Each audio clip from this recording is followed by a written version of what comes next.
சத்துருவை குறித்து ஒரு பொழுது மேன்மை பாராட்டக்கூடாது. அவனுடைய வல்லமை குறித்து ஒரு பொழுது பிரமிக்க கூடாது.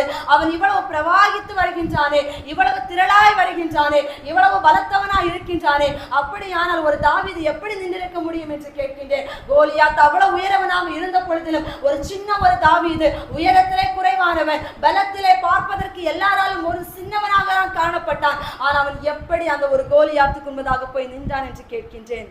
தாவீதுக்கு பின்னால படைபலம் இல்ல, ஆள்பலம் இல்ல. ஒருத்தன் கூட கோலியாத்தை எதிர்த்து நிற்க எனக்கு தைரியம் இருக்கிறது சொல்லுவதற்கு ஒருவனும் இல்லை என் அன்பு ஜனமே. ஆனா தாவீதால் எப்படி சொல்ல முடிந்தது?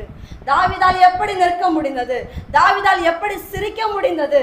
தாவீதால் எப்படி அவனுக்கு மறுமொழி கொடுக்க முடிந்தது? தாவீதால் எப்படி அந்த கல்லை சுழற்றி எறிய முடிந்தது என்று கேட்கின்றேன்.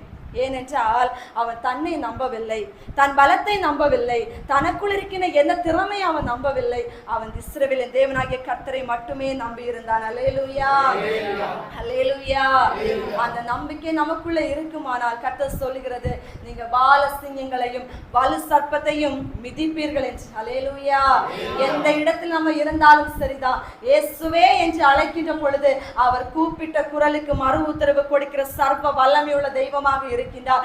அடைக்கப்பட்ட கதவுகளுக்கு நம்ம உள்ளே பூட்டி வைத்தாலும் கூட துதியின் சத்தத்திலே கதவுகள் உடைக்கப்படும் என்றால், துதியின் சத்தத்திலே சங்கிலிகள் உடைக்கப்படும் என்றால், துதியின் சத்தத்திலே அஸ்திபாரங்கள் அசைக்கப்படும் என்றால், துதியின் சத்தத்திலே வெண்கல கதவுகள் உடைக்கப்படும் என்றால், இரும்பு தாழ்பால்கள் முறிக்கப்படும் என்றால், ஏன் தேவனாகிய கர்த்தரை இன்றைக்கு சார்ந்திருக்கிற நம்முடைய துதியின் பலத்தினால் எதிரான வல்லமைகள் முறிந்து போகாது என்று கேட்கிற அன்பு ஜனமே, நம்முடைய நம்பிக்கை எவ்வளவாக இருக்கிறது? நாம் தேவன் பேரில் வைத்திருக்கிற விசுவாசம் எவ்வளவாக இருக்கிறது?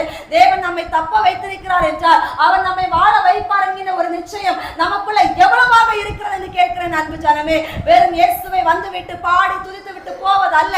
வாழ்க்கையில விசுவாசத்தை பிரதிபலியுங்கள், வாழ்க்கையில நம்பிக்கையை வெளிப்படுத்துங்கள், வாழ்க்கையில தேவனுடைய வல்லமை வெளிப்படுத்துங்கள். உங்களை பார்க்கிற ஒவ்வொரு உங்களை பார்த்து பயப்பட வேண்டும். உங்களை பார்க்கிறவன் தேவனுடைய பரிசுத்த ஆவியானவரை பிரதிபலிக்க வேண்டும். தேவனுடைய வார்த்தை உங்களுடைய நாவிலிருந்து ஒவ்வொரு நொடிப்பொழுதும் புறப்பட்டு கொண்டே இருக்க வேண்டும் என்று கர்த்தர் பேசிக் கொண்டிருக்கிறார். அல்லேலூயா.